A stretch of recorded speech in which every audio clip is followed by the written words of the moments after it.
Hola, ¿qué tal? Bienvenidos sean todos ustedes a este su Expreso Financiero. Esto es un podcast bastante especial para mí y espero que para ustedes, con la sorpresa del hecho de que tenemos a nuestro queridísimo Edgar González con nosotros en el día de hoy, en donde vamos a estar compartiendo temas que sean de interés, temas que han sido realmente muy interesantes para nosotros investigar durante toda la semana.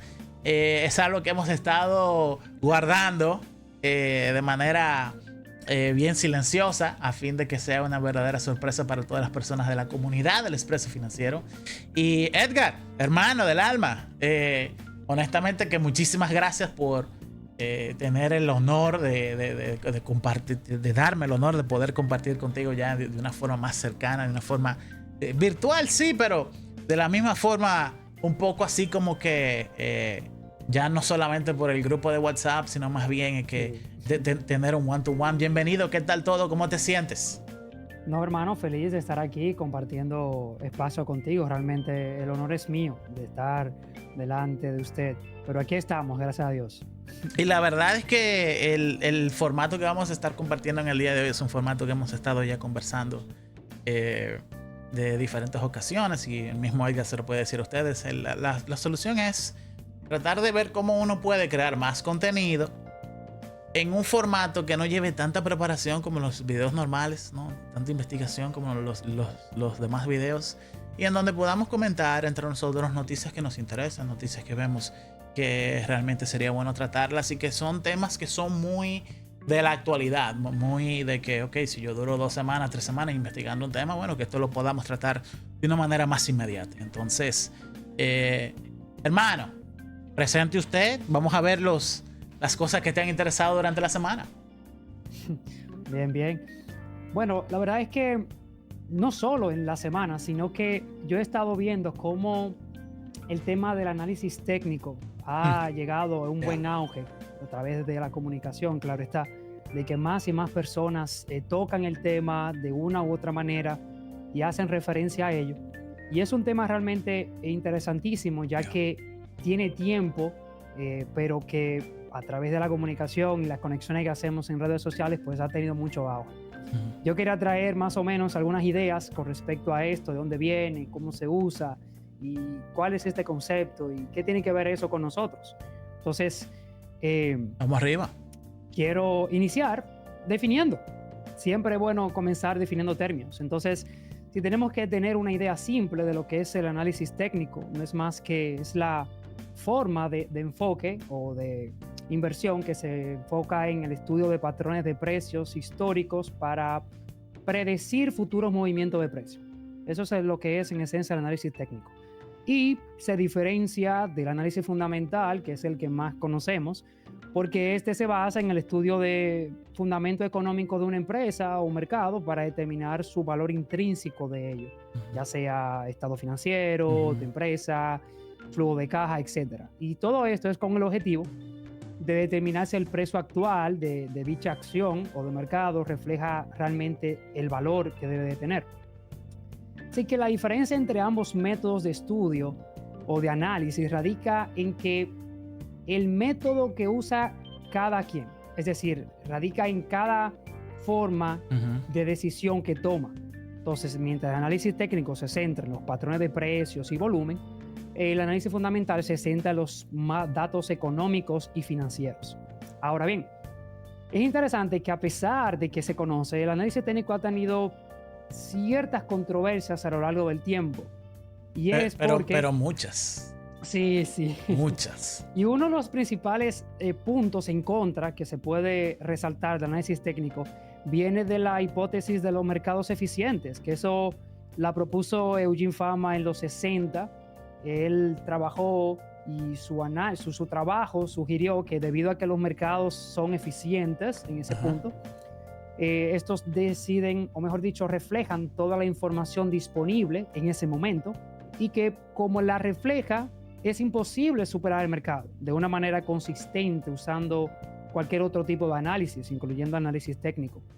Su argumento habla acerca de eso, de que el activo refleja toda la información en ese momento y que no hay forma de tú sacarle un beneficio o una ventaja a largo plazo con otros tipos de análisis. Eso es lo que Eugene Fama siempre mencionaba, o era un principal defensor de esa idea. Pero la teoría de Dow, que viene mucho antes que él, 100 para el que no años conoce, antes. sí, claro, Charles Dow era cofundador de Wall Street Journal y también fue parte de quienes crearon lo que es la compañía Dow Jones Company. Y la idea de él es totalmente distinta. Él menciona que los precios de los mercados se mueven en tendencias identificables y que pueden ser analizadas. Y estas pueden predecir futuros movimientos de precio.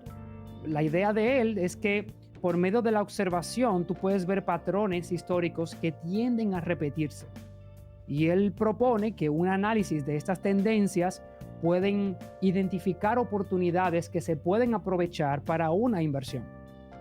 Dow creía eso y creía que el mercado descuenta toda la información, pero sostenía que los precios se mueven en patrones que pueden ser estudiados y sacarle un provecho a eso. Así que si tenemos que ver un paralelismo para que se entienda, Eugene mencionaba que los precios reflejan toda la información disponible en el momento, pero Dow mencionaba que los precios reflejan la acción del mercado y esta acción sigue patrones y tendencias que son observables.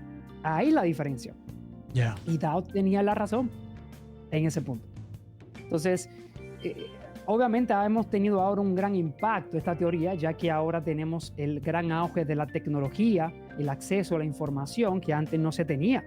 Para la época de Dow, la información era limitada y los datos se recopilaban a mano. Correcto. Y esto hace que ahora, en la actualidad, con toda la información que tenemos, modelos computacionales que generan análisis estadísticos avanzados, podemos ahora detectar patrones que antes eran fácilmente invisibles para nosotros al verlos. Yeah. Y ahí que hace la diferencia. El avance tecnológico da un fuerte auge otra vez a lo que son las ideas de Dow, de que los patrones tienden a repetirse y que podemos ver dichos patrones a lo largo del tiempo y sacar una ventaja a ello. Esto obviamente trae un sinnúmero de beneficios y punto, porque el acceso, la tecnología nos da acceso a la información. Esa es la idea. Y ahora tenemos hoy en nuestras manos lo que es un celular con tecnología y cosas que hacemos hoy, que hace 50 años era imposible imaginarse. Y por ejemplo, ese acceso a la información que se ha recopilado a través del tiempo nos da acceso a poder evaluar toda la historia a nivel de gráfico de un instrumento financiero. Por ejemplo, yo vi en estos días cómo TradingView ha actualizado la información que tiene de sus mercados y que hoy en día el índice S&P 500 en TradingView tiene la información desde 1871 a la fecha. Todo eso yo ¿En serio? Totalmente. ¿Cuándo fue eso? ¿Esta semana? Sí. Ellos actualizaron y ahora tú tienes toda esa información que está ahí, tanto del Dow Jones como del S&P 500, como del índice del Nasdaq, desde esas fechas, con la intención de que todos tengan acceso a esa información y que puedan, a su vez, implementar sus estrategias con tal de sacarle provecho a dicha información. Esa es la importancia que tiene esto y cómo la Big Data y el Machine Learning nos ha ayudado a crear, no solo ver patrones, sino crear automatizaciones de que por cierto patrón que yo pueda ver, puedo preparar un algoritmo que pueda detectarlo y pueda buscar eso en toda esa data y traerme entonces un resultado, y esto me ayuda a ganar tiempo y sobre todo ver qué ventaja estadística yo puedo sacarle a eso. Y una pregunta, ¿cómo tú le recomendarías a alguien que empieza en inversiones, que empieza a este mundo bastante complejo de cómo invertir en los mercados financieros? ¿Cómo tú le recomendarías que empiece a educarse sobre, no solamente sobre los mercados financieros, sino sobre el análisis técnico? ¿Cómo tú verías eso? Bueno, lo primero es educarse. Hay libros que solamente tratan de eso. Hay varios autores que puedo recomendar, libros que puedo recomendar. Eso desde el enfoque básico. Está la información. Los libros siempre van a ser necesarios, siempre están ahí. Por ejemplo, tenemos el libro de análisis técnico de los mercados financieros de John Murphy es un clásico, es sumamente bueno. También el Nuevo Vivir del Trading de Alexander Elder, que también lo recomiendo. Y también recomiendo un pack de libros un poquito antiguos, pero muy buenos, que se llama Market Wizards, que son una recopilación de entrevistas de traders en el pasado, donde todo esto nos da una gran información. Y eso es de la parte individual. Pero a nivel general, tenemos también ventajas. Por ejemplo, en el mismo tema de TradingView, tenemos eso. Por ejemplo, TradingView ahora tiene convenios que están haciendo desde el año pasado con instituciones educativas, con la idea de que puedan preparar a nuevos estudiantes en estos temas con respecto al acceso a la información por medio de la plataforma TradingView. Ellos tienen un apartado que se llama TradingView Estudiantes, donde abiertamente cualquier institución puede entrar ahí, puede asociarse a ellos. Ellos se comunican con la institución y estos entonces pueden darle acceso gratuito a sus estudiantes. La idea con esto es que TradingView quiere democratizar el acceso a la educación y promover el desarrollo tecnológico a la investigación. Esa es la idea de su proyecto. Así que tenemos no solamente temas de libros, sino que también tenemos recursos como TradingView que nos da acceso a toda esa información y que podemos acercarnos a ello e ir practicando o implementando lo que uno va estudiando en el tiempo. Este tema lo tratamos porque la gente de análisis fundamental no quiere saber de la gente de análisis técnico. Y la gente de análisis técnico no quiere saber de la gente de análisis fundamental. Y en el grupo, que yo le animo a cualquiera que entre y que vamos a poner el link de entrada a este video, yo realmente hicimos una encuesta hace poco tiempo y entonces personalmente yo soy de la gente que digo, pero no hay por qué hay que tener una aproximación tan dogmática al tema. O sea, porque yo, si soy fundamentalista, que lo soy, ¿por qué voy a divorciarme del técnico? Y porque si soy un agente del técnico, ¿por qué me voy a divorciar del fundamentalista? Y entonces en la encuesta yo fui uno que marqué que lo mejor es utilizar los dos, porque no veo cuál es la vaina con solamente utilizar uno o solamente utilizar el otro. O sea, si los puedo utilizar ambos, los voy a utilizar ambos. Y tú sabes que la persona que tú mencionaste, Eugene Fama, no es un normal, común y cualquiera. Eugene Fama es uno de los mejores economistas del mundo, una de las personas que más ha aportado al cuerpo de la economía financiera y las finanzas como disciplina. Y el tema está en que él es un premio Nobel de Economía, en donde el fundamento de que toda la información del mercado está descontada en el precio de la acción o del activo, eso va un poco en contra de un concepto que se tiene modernamente hablando, que es la economía de la información. En donde, fíjate qué pasa, se crea información dentro de una empresa. Puedes tener una empresa en la República Dominicana dedicada al retail, en donde no necesariamente toda la información está en el dashboard público sobre esa acción que está tradeando. Las personas que están dentro de esa directiva de la empresa, tiene muchísimas veces más información que la información que hay publicada sobre la empresa en los medios de comunicación o en los medios oficiales de publicación de información sobre los inversores. Entonces, esa información no pública toma un tiempo en llegar a los mercados y expresarse en un precio. Entonces, la única forma de tú hacer una alineación entre la información del gráfico y la información que todavía no está priceada por el mercado es quizás haciendo un pequeño análisis fundamental, una mezcla de los dos. ¿Qué tú opinas, Edgar, del tema de una o el otro? O si, aunque también debo decir algo, no siempre se puede hacer análisis fundamental sobre algo, pero ¿cuál es tu take al respecto? ¿Cuál es tu opinión al respecto? Yo creo que mientras que el análisis fundamental se enfoca en saber qué comprar, el análisis técnico se enfoca en cuándo comprar. Y es ahí el punto en el cual ambos convergen.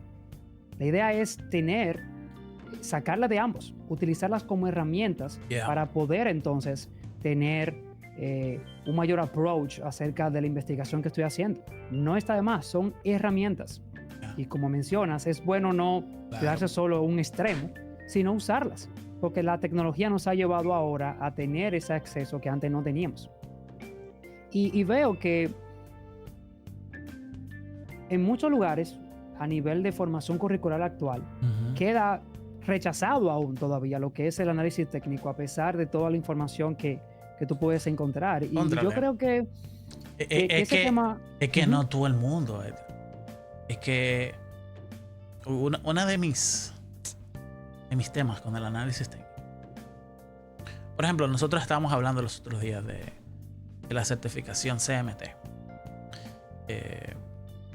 Es una certificación que básicamente se enfoca en certificar a las personas y profesionales del sector financiero en mercados financieros para formalizar y constituir un cuerpo de conocimiento hacia cuáles son las mejores prácticas de análisis técnico.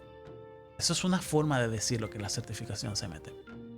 Es el hecho de que cualquiera cree que porque se leyó 5, 6, 7 libros de análisis técnico ya es un verdadero analista técnico. Bueno, ese tipo de cosas están muy dadas a la malinterpretación, a la interpretación de gráficos, pero no de una manera muy paramétrica. Entonces se ha creado esa certificación que es muy buena, es una de las más difíciles de lograr. Te puedo decir, yo no conozco personas con certificación CMT. Sí he visto y es una comunidad muy activa en Reddit. O sea que Reddit da para todo.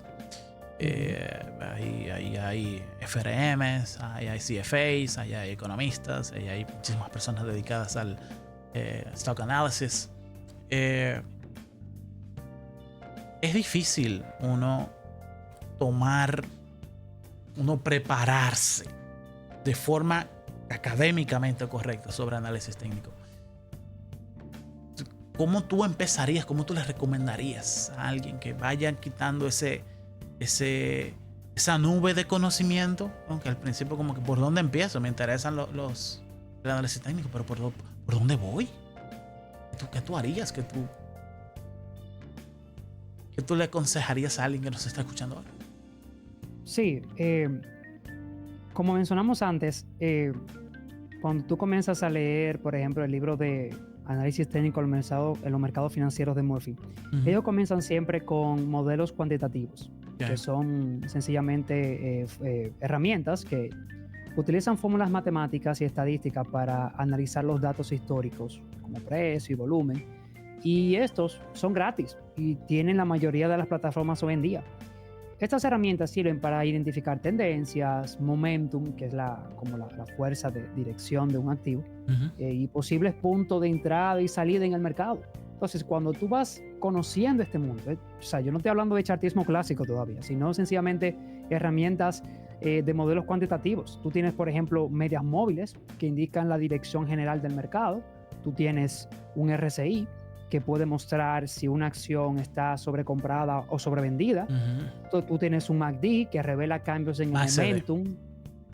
Exacto, o posibles reversiones del precio en ese activo. Entonces, cuando tú combinas estas herramientas y sacas una probabilidad por medio de la unión de estas, tú tienes entonces ahora una mayor estrategia que te permite ver el momento de compra y venta, como hablamos de la diferencia o la utilización de ambos. Entonces, cuando uno comienza en este mundo, los modelos o las herramientas son esenciales.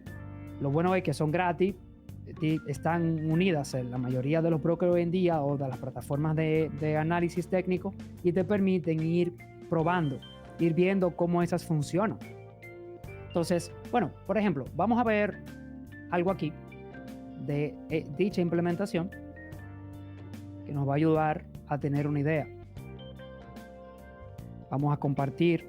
Bien, por ejemplo, aquí tenemos el índice del micro del Nasdaq, que es el futuro, pero aquí vemos una implementación simple de lo que son las medias móviles. En este caso que tenemos una EMA de 50 y de 200.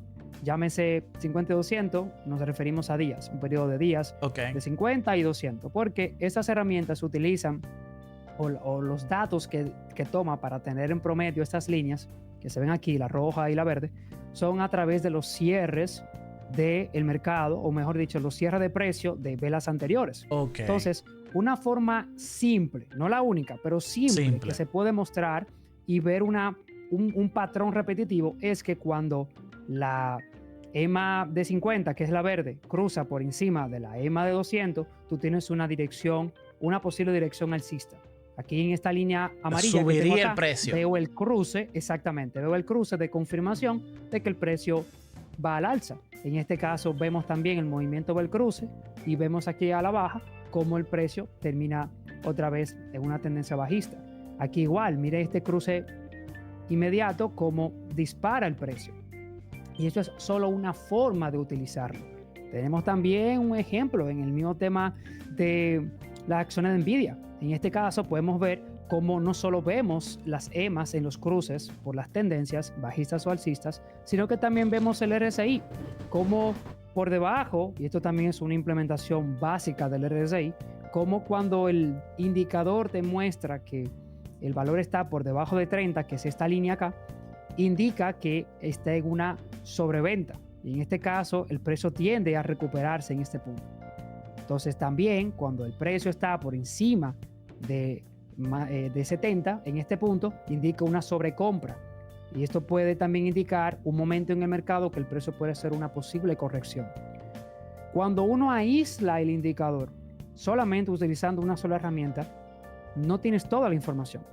Pero cuando tú comienzas a construir en base a tu estudio previo de la empresa, por ejemplo, qué es Nvidia, qué hace, cómo lo veo a proyección, como también ahora ya sé lo que es, me gusta, quiero invertir, ahora el análisis técnico me puede ayudar a buscar dónde comprar, dónde vender, en qué punto puedo entrar en el mercado. Exactamente. Porque no siempre sabré si estoy en un momento correcto o no. Entonces el análisis técnico te ayuda a responder eso.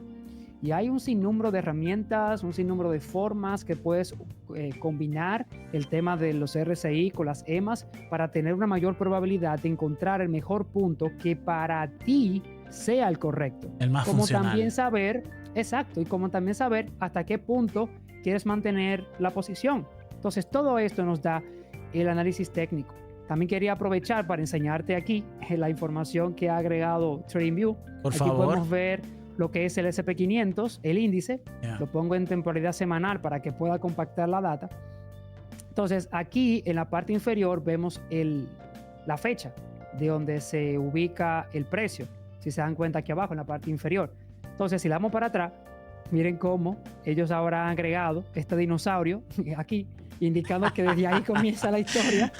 Y tenemos 1871. O sea, ya tú tienes la información del SP500 desde 1871 a la fecha. Por favor, dale un zoom a esa data que se ve con un nivel de periodicidad un poco menos escalonado. Exacto, déjame ver eso. Sí. Wow. Obviamente en este punto, tú no tienes una forma, por ejemplo, de velas que pueden indicarte, pero si lo cambias a, por ejemplo, a líneas, puedes tener ahora una idea más clara. Wow, de cómo ha creado con el tiempo. Y todo esto está en su base de datos que nos permite tener toda esta información y poder hacer contrarrestar esta información con otros índices, con otro activo y ver la evolución que lleva el mercado a través de la historia. Entonces, brillante. Esta información ahora está al alcance de un clic y esto nos ayuda a tener ahora una mejor acercamiento, ya que todo está dentro de esta plataforma y tenemos ese acceso gratis a ella. Entonces, eso es en primer punto en cuanto a lo que es el acercamiento a este mundo, claro está. Pero, un segundito aquí, ok. Pero, muchas personas no saben que la plataforma TradingView, más allá de una herramienta de análisis, es una red social. Y correcto. La idea con esto es que tú puedes conocer otros traders, conocer otros inversores que pueden presentar gratuitamente sus ideas de análisis, de inversión, y que eso también te puede ayudar como un referéndum a tú comparar, obviamente, desde una manera educacional y ver el progreso o comparar, ya sea tus análisis con los de otros. Y esto ayuda mucho a poder ir en ese progreso, en ese avance de acercamiento en análisis técnico. Tienes entonces los libros que te dan la base, tú tienes la plataforma que te da la manera práctica de hacerlo y que ella incluye la información que tú necesitas como la materia prima para tú presentar ideas y ver diferencias, aplicar cosas y así. Y tienes entonces la comunidad que respalda ya sea tus ideas o tú compartir con otros, ver sus análisis, lo que ellos presentan o proyectan para hacia un futuro, y todo eso está dentro de la mía plataforma. Entonces, la idea con todo esto es que se puede aprovechar toda esta información para uno ir aprendiendo y viendo cómo uno va uniendo el análisis técnico o usando el análisis técnico como una herramienta más dentro de mi arsenal de análisis en general. Óyeme, qué interesante. Eso es como un one-stop option para trading, análisis y hacer comunidad. Sí, sí, totalmente. Yo entiendo que al final el análisis técnico incluye, como sabemos, patrones y tendencias, pero puede proporcionarte una ventaja competitiva. Yo entiendo que no podemos negarnos al hecho de la tecnología. Hemos visto cómo esos avances de la tecnología en muchas áreas, y yo entiendo que también en cuanto a la economía o la implementación de análisis es también importante darle ese punto, darle la oportunidad, pero formarse correctamente. Esto no es, como mencionas, algo foráneo, algo de adivinación, sino que lleva tiempo, como cualquier otra carrera. Esto se estudia, tienes que prepararte. Pero algo bueno que tiene esto es que todo lo que tú necesitas está al alcance. Es decir, la información la tienes. No tienes que llamar, no tienes que buscar por otro lado, sino que todo está en un mismo lugar. Y así no puedes puedes comparar con otros y ver entonces un resultado inmediato de la hipótesis que tú puedes plantear en base a un instrumento financiero. Así que entiendo que, en resumen, se le puede dar la participación, o sea, dentro de tu análisis, que lo veas como una herramienta, implementalo, mira qué tal, toma tu análisis fundamental, analiza lo que quieres hacer con tu instrumento y luego pásate al análisis técnico para ver cómo esto ayuda. ¿Por qué? Porque mientras más puntos tú tienes que fomenten tu idea, tu hipótesis, mayor probabilidad de acierto vas a tener en cuanto a tu decisión. Claro. Óyeme, la verdad que entiendo que todo quedó súper claro en ese sentido, porque es que realmente es momento de uno darle final a esa posición tan antagonista sobre el óyeme, si tú tienes dos escuelas de análisis, yo lo siento, pero la escuela que surja utilizándola ambas va a ser la ganadora, porque va a tomar y dejar las deficiencias de ambos. Y yo te puedo decir una cosa, mi opinión personal es que el fundamento de todo siempre es el análisis fundamental. ¿Por qué? Porque hay el comportamiento de la empresa se da desde que tú entiendes que las empresas son hechas por personas, y esas personas tienen situaciones a lo interno, y esas situaciones a lo interno son las que determinan, no por situaciones estoy diciendo que sea malo, sino que si hay situaciones que propician la productividad de la empresa y hay situaciones que no propician la productividad de la empresa. Entonces, ¿sabes? Si tú te enfocas en entender cuál es la dinámica de flujo, cuál es la dinámica, el ambiente de trabajo que hay en esa empresa, tú puedes determinar que van a hacer un buen trabajo, que van a realmente crear un servicio, un producto que va a ser más eficiente que los demás competidores en el mercado en solucionar un problema determinado, diciéndolo de manera genérica. Por ejemplo, la verdad es que yo entiendo que ese academicismo computacional, una forma de hablar sobre cómo Google se maneja o cómo era el espíritu de manejarse Google en los años 90, en los años 2000 y principios de los años de la década pasada. Era muy importante para cómo ellos decidieron abordar la problemática de cómo organizar la información en Internet. Ese academicismo, ahí tú veías a los mejores teóricos de la computación en Estados Unidos y en el mundo trabajando con ellos.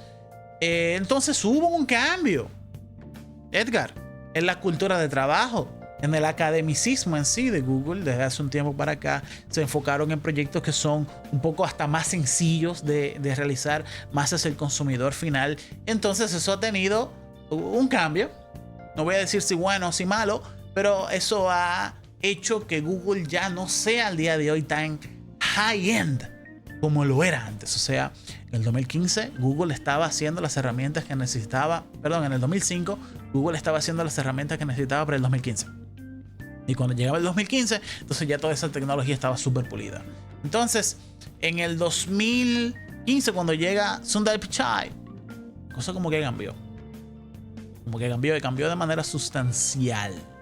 Cancelaron una serie de proyectos en donde se sabía que Google tenía muchísimas cosas que no generaban necesariamente dinero. Pero ese era el tema, era que antes de que los mercados se desarrollaran, ya Google tenía una solución para esos mercados. Entonces, cuando venían los demás competidores a desarrollar algo con Google, uno como usuario se iba donde Google porque ya el cliente de RSS de Google era el mejor. Punto. Entonces, ellos empezaron a matar todos esos proyectos de Blue Sky Research, todos esos tiros al aire, que eran cómo se iban a convertir las cosas en el futuro. Y de ahí es donde viene el hecho de que Google fue quien inventó los transformadores de los LLMs, de los Large Language Models que tenemos hoy día, que son la principal fuente de innovación que hay en Silicon Valley en el día de hoy. ¿Y por qué se fueron toda esa gente de ahí? Bueno, perdón, pero se fueron porque Sundar dijo: este proyecto es demasiado costoso y no sabemos si realmente vaya a funcionar en el futuro. Guess what? Se fueron de Google, crearon OpenAI, se fueron hacia otras empresas y lamentablemente la mitad del staff de OpenAI, yo creo que más de la mitad del staff de OpenAI, para ser sincero, pasó de Google hacia OpenAI y la otra partecita se fue para Microsoft. ¿Quiénes son ahora las personas que están liderando toda la oleada de cambio de plataforma que hay ahora mismo en los LLMs grandes de verdad? Bueno, gente que trabaja en Google, y Google está playing catch up. Playing catch up, sí. Cool. ¿Y qué pasa, Edgar? Que nada de lo que te estoy diciendo se puede ver en un gráfico de precio de la acción de Google. Exacto. Nada. ¿Por qué? Porque esa información que te estoy diciendo hoy fue un chisme en Stack Overflow, una red social, una plataforma que utilizan los programadores para aprender a programar, ¿no? Y obviamente ahí hay algunos de los mejores ingenieros de Google y de todas las empresas de tecnología.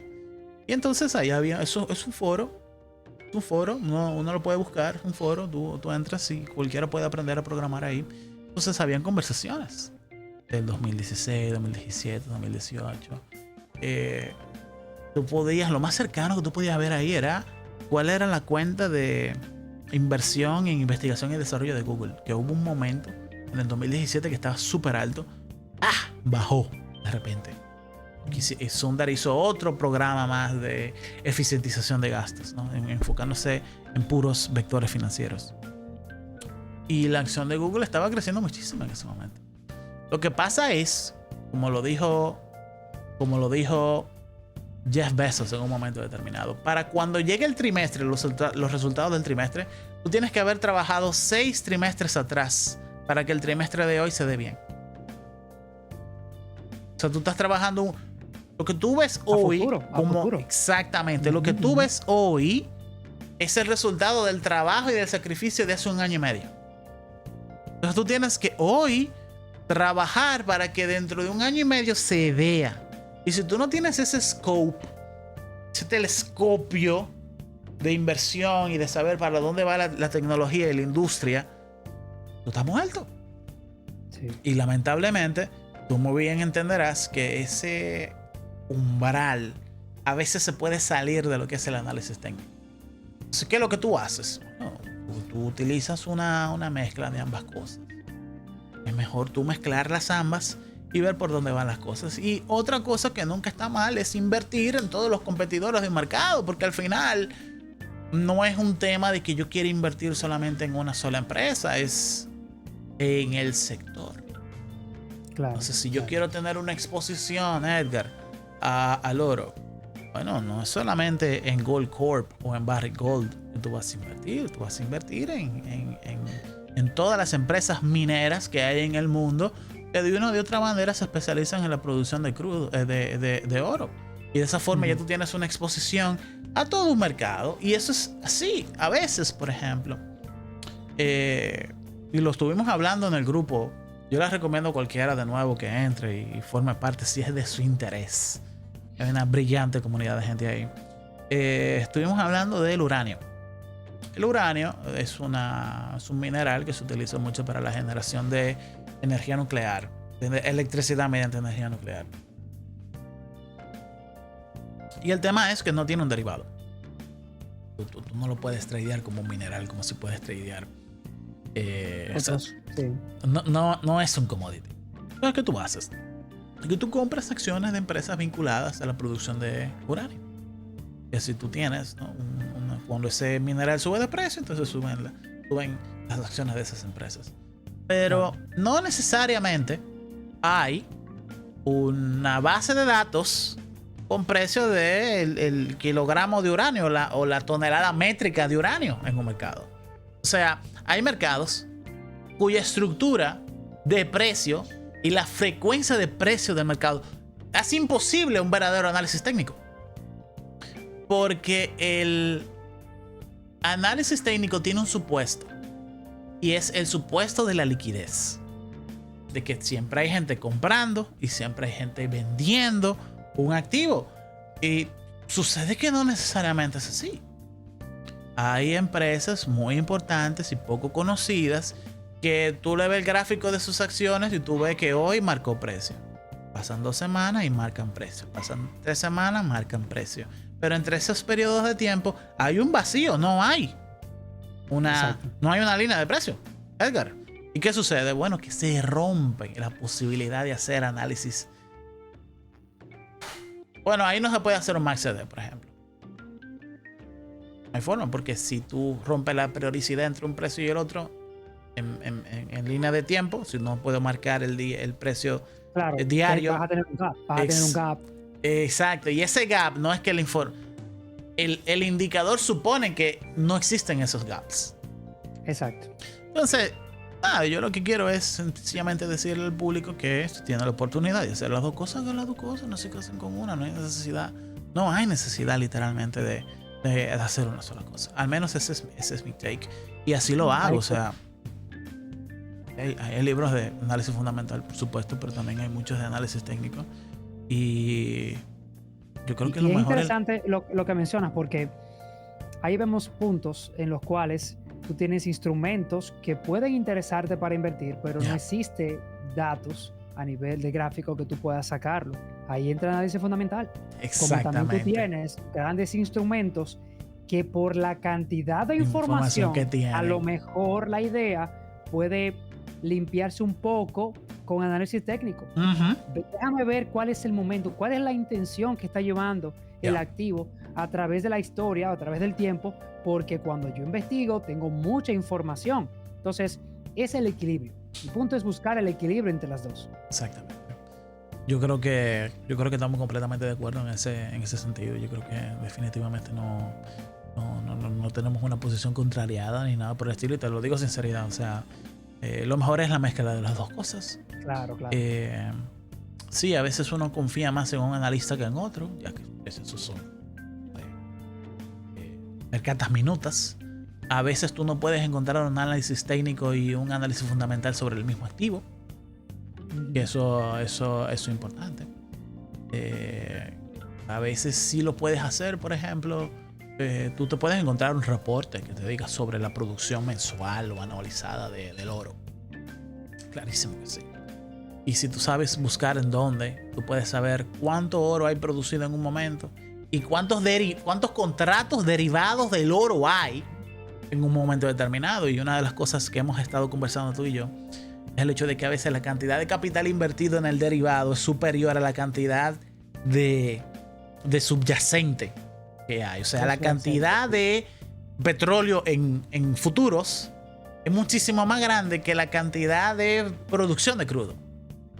Entonces, en esa realidad es más importante, o sea, la tendencia del especulador o de los especuladores tiene un mayor impacto en el precio que el principio de oferta y demanda. Claro, totalmente. Inclusive, hoy en día el CME, que es el mercado más grande de derivados en Chicago, el 90% de los contratos tradeados en su plataforma, en todo su mercado, no tienen una entrega física. Son meramente especulativos que cuando cierra el contrato sencillamente se liquidan a precio. No hay una entrega física. ¿Por qué? Por la gran cantidad de personas o de instituciones que sencillamente quieren utilizar el instrumento para ganar dinero, obviamente, por la fluctuación de movimiento, pero no necesitan ni tampoco le interesa la entrega física del activo. No quiere decir que no exista, pero lo que estamos viendo hoy en día es una constante auge de especuladores, de mercados solamente meramente especulativos. Tanto los contratos de futuro de los índices no tienen entrega física, como también vemos cómo van naciendo contratos de futuros de un sinnúmero de instrumentos con la meta de sencillamente utilizarlos como cubrir riesgos. Y es meramente especulativo, o sea, tú no estás comprando y vendiendo nada. Pero la cantidad de participantes hace que el mercado sea altamente líquido. Y ahí hay dinero.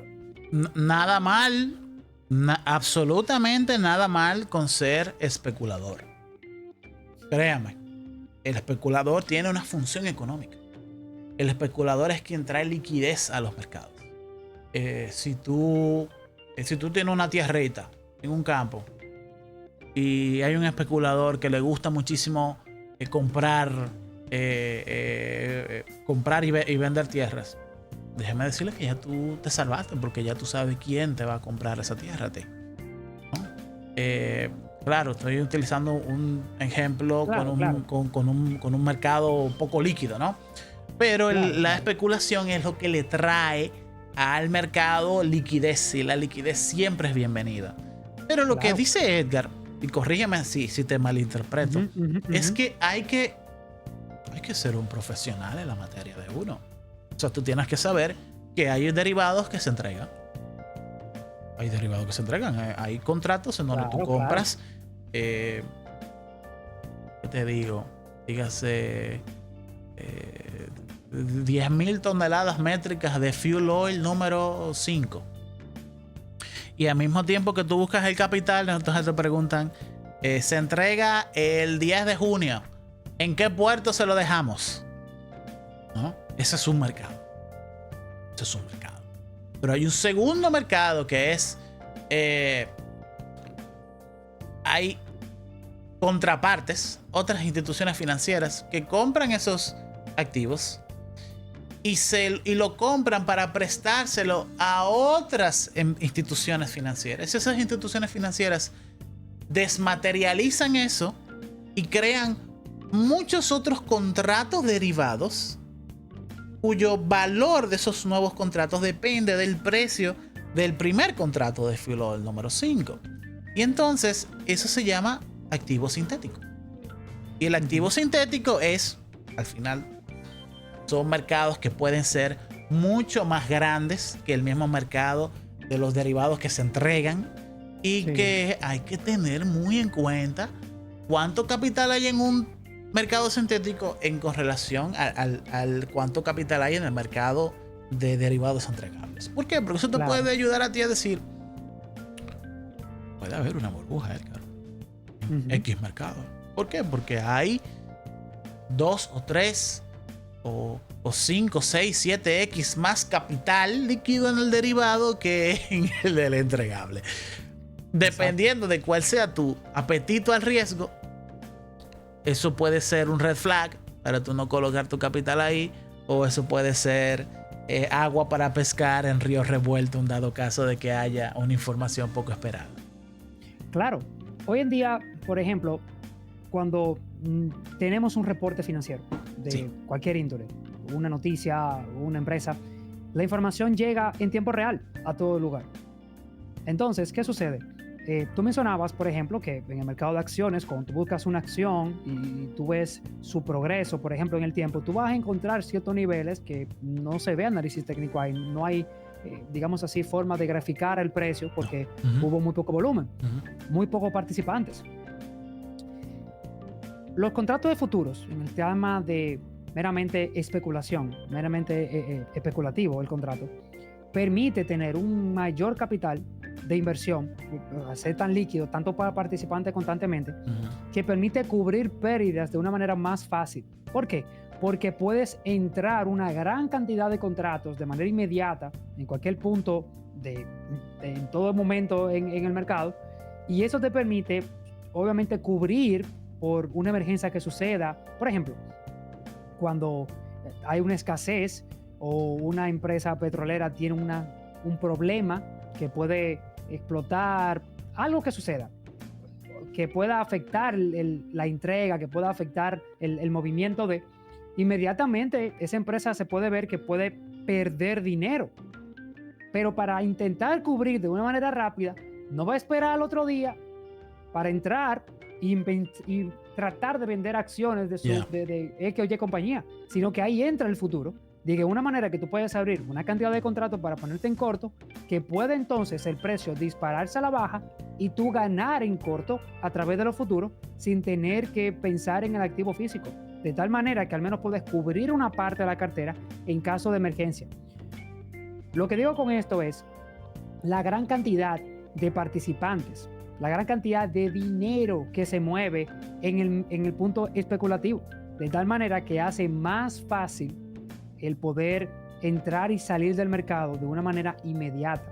Y obviamente ahí entra el tema de prepararte, de saber lo que estás haciendo y que obviamente lleva un proceso de formación como tal.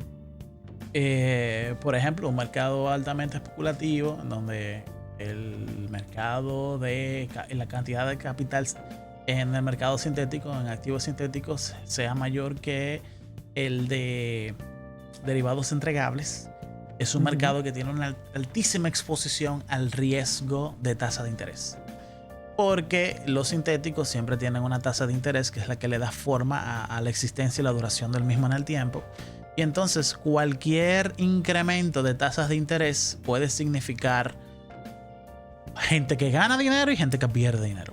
Por lo general, si aumentan las tasas de interés, es un tema de que vas a perder dinero. A menos de que estés haciendo una posición short sobre un activo de tasa de interés, lo cual es poco usual, pero sucede.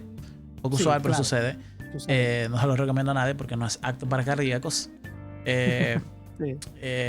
Pero tienes que saber cuáles son las características de donde tú estás colocando tu capital. Que es a donde veo que es la eterna crítica que le tengo a gente que solamente se enfoca en análisis técnico. Y es que el análisis técnico te permite, tiene corrígeme si tú entiendes que no. El análisis técnico tiene una barrera de entrada muy bajita. Tú no tienes que saber mucho para tú empezar a encontrar patrones dentro del análisis técnico. ¿No? Entonces tiene un techo altísimo, porque dependiendo de tu nivel de preparación, tú puedes ver patrones, encontrar patrones geométricos y de semi-estadísticos que son mucho más avanzados. Sin embargo, si yo te digo a ti, mira, vamos a hacer un episodio solamente de análisis fundamental, lo primero que yo voy a hacer es sacarte un manual contable, un manual de información financiera, de normas estandarizadas de información financiera. ¿Para qué? ¿Para qué? Para de establecer la diferencia entre lo que es un estado financiero de la República Dominicana y un estado financiero con estandarización internacional, en donde la gente va a terminar sabiendo que es un Q10 y el formulario que se utiliza para realmente... El Q10 es lo que realmente se reporta en el formulario de la SEC que se utiliza para reportar los estados financieros trimestrales de un IPO o de una empresa que ya está cotizando, para ambas cosas. Entonces, dímelo tú, o sea, es un tipo de análisis que tiene... Ok, mira, vamos a invertir, sí, empieza sabiendo un poco de contabilidad, es como un poco aburrido, no todo el mundo soporta eso, honestamente, así sí, lo veo yo. Sí. Yo creo que también influye mucho el tipo de instrumento que en este caso quieres invertir o tradear como tal. ¿Por qué? Porque como hemos hablado de que hay activos que no tienen entrega física, que es meramente especulativo dicho mercado, como también tú tienes mercados reales de compra y venta de acciones, dependiendo de tu meta, de lo que estás buscando, ya sea invertir a largo plazo, ya sea poder sacarle al mercado y ganar por diferencia de compra y venta de manera inmediata, cuando ya tú tienes un objetivo, creo que es más fácil tú poder entonces saber qué herramientas tú tienes y cómo implementarlas. Porque hay formas de análisis, en este caso análisis técnico, que dan una buena ventaja y más clara en un mercado meramente especulativo. Pero no así cuando tú tienes otro mercado que tiene entrega física o que sencillamente sea un mercado de acciones, por ejemplo. Sencillamente tú operar Nvidia y comprar y vender, tú necesitas entender cómo funciona esto. Tú necesitas entender la empresa. Sin embargo, cuando te vas al futuro del Nasdaq, solamente del índice, claro, tú tienes información de lo que es el índice. ¿Y qué pasa cuando el futuro, que es el derivado, tiene 150 puntos por encima del contrato subyacente? ¿Qué significa? Exacto, ¿qué significa eso? ¿Qué está pasando ahí? Que por cierto, explícalo, ¿qué significa eso? En ese caso, en esa discrepancia... Eso es que, perdón, te lo digo, Edgar, porque eso estuvo pasando en esta semana. Sí, no solo en esta semana. Es ya común que eso hace. Inclusive, cuando tú buscas en los libros de historia, de economía, cuando empezamos con el tema de los contratos de futuro, siempre se establece que el valor del contrato depende o saca su valor de su activo subyacente. El problema es que hoy en día estamos tan conectados, tan fácil ahora conectarme a la red, a los mercados, que ahora los mercados especulativos de ciertos instrumentos tienen mayor capitalización que el subyacente que están apuntando. De tal manera que eso hace que aún en los reportes, aún en Bloomberg, que es lo más común en cuanto a noticias, lo primero que te sale son los futuros. Ni siquiera el índice. Salen los futuros, el valor de los futuros. Los futuros cayeron, los futuros subieron. Pero el índice, no, nadie habla de eso. ¿Por qué? Porque hay mayor capitalización, hay mayor liquidez en estos mercados. Yes, sir. Y se puede decir hoy en día que por la cantidad de participantes, por la cantidad de dinero, por la cantidad de volumen que se ve, ya el subyacente muchas veces es el que sigue al contrato. Lo cual es una quimera. Claro. Y esto hace, o sea, llega un momento que se ajusta, claramente que sí, esa discrepancia se corrige, pero porque ahora hay mayor capitalización en los contratos de futuro, porque el mismo CME ha creado contratos más pequeños, que son un quinto del contrato anterior. Por ejemplo, tú tienes el índice del Nasdaq, tiene un contrato que es el E-mini, que es un quinto de ese índice, de tal manera que es más asequible. Y tiene una cantidad mínima que tú necesitas en la cuenta, en la cámara de compensación para tú poder tradearlo. Pero luego crean el micro de ese mini, que es un quinto de ese mini. ¿Qué permite eso? O sea, que ahora quinta de una, y después quinta de la primera, o sea, la segunda derivada. Exacto. Eso vendría siendo un 500% de apalancamiento. Sí. Porque a la décima. Sí, exacto. De que ahora el E-mini te pide 500 en fondo, ahora con 50 tú lo haces. Pero ahora, al tú tener más barato el contrato, tú puedes operar más. Sí, pero la idea con esto es que son contratos más pequeños. Son contratos más pequeños, pero están más apalancados. Y aquí ya se aplica otra vez lo mismo que hemos visto. Ahora el micro mueve muchas veces más volumen que el E-mini. Los micros salieron en el 2019 a mediados del 2019. Yeah. Y llega la pandemia en el 2020 y ves cómo estos contratos fueron utilizados continuamente para tratar de cubrir pérdidas. Y obviamente en las caídas los futuros siempre son buenos en el apalancamiento. Sí. Pero estos reaccionan de manera inmediata a momentos de que hay una cierta incertidumbre en el mercado. Ajá. Una noticia que llega y sucede que tal o qué cosa pasa, se refleja en ese mercado, pero bajo las condiciones que hemos hablado, porque es un mercado que tiene una alta cantidad de participantes, una alta cantidad de liquidez, que tú puedes verlo. De tal manera que al ser líquido es más difícil manipulable. Y cuando hablamos de manipulación, no es ocultar la información, porque en el futuro no pasa eso, sino que cuando tú tienes una gran cantidad de dinero para tú poder entrar a futuro, comprar o vender contratos, tú necesitas una estrategia para tú utilizar el mismo principio de comprar barato y vender caro. ¿Cómo sucede eso? Tú tienes que hacer ciertos movimientos que tú puedas posicionarte de tal manera que pueda entrar toda la cantidad de contratos que tú necesitas, porque tu empresa lo ha determinado, para luego entonces tú sacarlo a otro nivel. Es como tú ir a una pizzería. Yo quiero ahora mismo 500 pizzas. Bueno, no hay. Tú tienes que sentarte a esperar que se creen las 500 pizzas.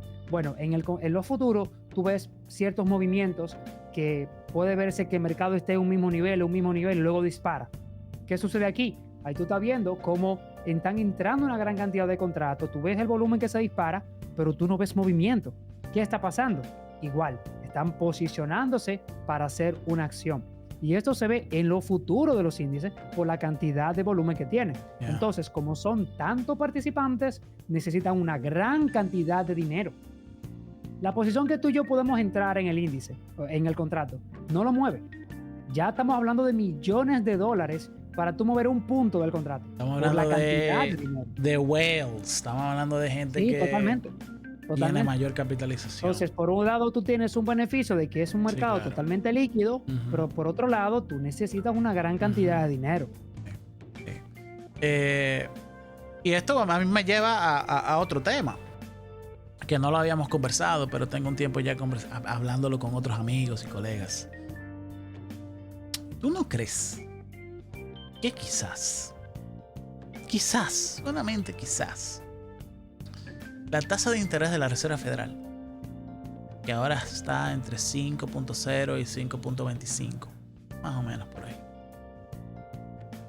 deba de estar en 10, deba de estar en 15, deba de estar en 25, como llegó en algún momento de principios de los años 80, cuando Arthur Burns era gobernador de la Reserva Federal. Y lo digo porque los niveles de capital que tienen algunos mercados derivados, que son varias X, una X es 100%, ¿eh? Sí. Supongamos que en un mercado hay 1.000 millones. Bueno, pues una X son el 100% más, entonces en el mercado de derivados sintéticos hay 2.000 millones. Pero si ese fuera el problema, no fuera nada. El problema es que hay 3, 4, 5, 6X más, de 100% más de capital en el mercado de derivados que en el mercado de entregables. Sí. Eso significa que todo ese capital que está pagando tasas de interés, está pagando tasas de interés, que aunque son altas, son perfectamente, la rentabilidad que obtienen quienes tienen esos mercados es muchísimo más alta. Por lo tanto, eso podría estar teniendo consecuencias de la resistencia que tiene la inflación en muchas ciudades estadounidenses. Y esto puede ser una respuesta al por qué hay tantos dólares en la economía mundial. Por lo tanto, soy parte de la tesis de que quizás la Reserva Federal tenga que subir tasas de interés y tenga que hacerlo ya, rápidamente. Sí. ¿Pero por qué? Mucha gente que dice, acá, pero si tú subes la tasa de interés 500 puntos básicos de un solo fuetazo, tú vas a quebrar a la gente. Sí. No necesariamente.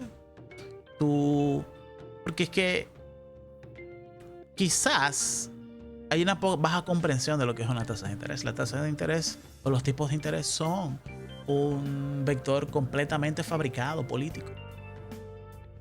No es lo mismo yo decirte, mira, somos la OPEC. Somos la OPEC. Y la OPEC está produciendo 40-45% del crudo del mundo. Entonces, para ellos incrementar la producción, Edgar, ellos tienen que reunirse y cada uno decirme, yo puedo subirla en 500,000 barriles de crudo por día. Viene otro y yo digo, yo lo puedo subir en 2 millones. Viene Arabia Saudí, yo puedo decir, bueno, nosotros podemos incrementar 4 millones. Y eso toma la decisión, eso toma un tiempo, ¿no? Porque eso tiene una producción física. Las tasas de interés no. Son números que ponen en una directiva, documento. Pueden ponerlo en 2000% mañana y nada sucede. Y lo pueden subir hoy y la semana que viene lo pueden bajar sin ningún problema. Pero ¿cuál es la diferencia con hacer algo así? ¿Cuál sería el impacto? La psicología del mercado. Parte del fundamento de lo que mantiene a las tasas de interés como están, extremadamente altas, se dan por el hecho de que hay muchos banqueros de inversión, muchas instituciones financieras y grupos financieros, sobre todo en Estados Unidos, que entienden que la Reserva Federal no tiene herramientas, no tiene más herramientas para controlar la inflación. No las tienen y que no te van a tener los cojones de incrementarla más de lo que está. Pero ven acá, pero cuando tú tienes una actitud tan arrogante con entidades económicas que operan en los mercados financieros, tú lo que tienes que volverlos a poner en disciplina. Y tú no te las puedes, definitivamente que tú no puedes permitir que esa actitud se prolongue en el tiempo. Entonces, ¿cómo se hace eso? Tú anuncias mañana que la pones en 10%, anuncias al otro día que la pones en 15%, anuncias al otro día que está en 20% y anuncias al otro día que la pones en 25%.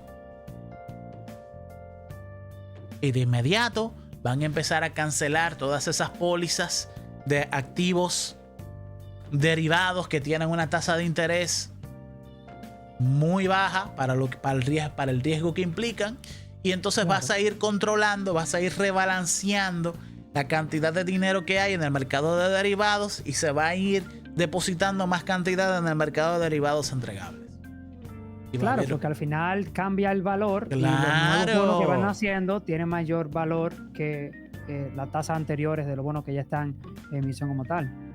Esa es mi opinión, mi criterio. Yo veo que hay mercados que están extraordinariamente capitalizados. Entonces eso tiene eso implica una psicología de mercado extraordinariamente especulativa, de tomar riesgos irracionales. El mismo hecho de tener una posición arrogante ante la Fed es una posición de irrespeto e irracional, ¿no? Claro. Entonces yo creo que hay que amarrar el corral y ponerle el bozal al perro.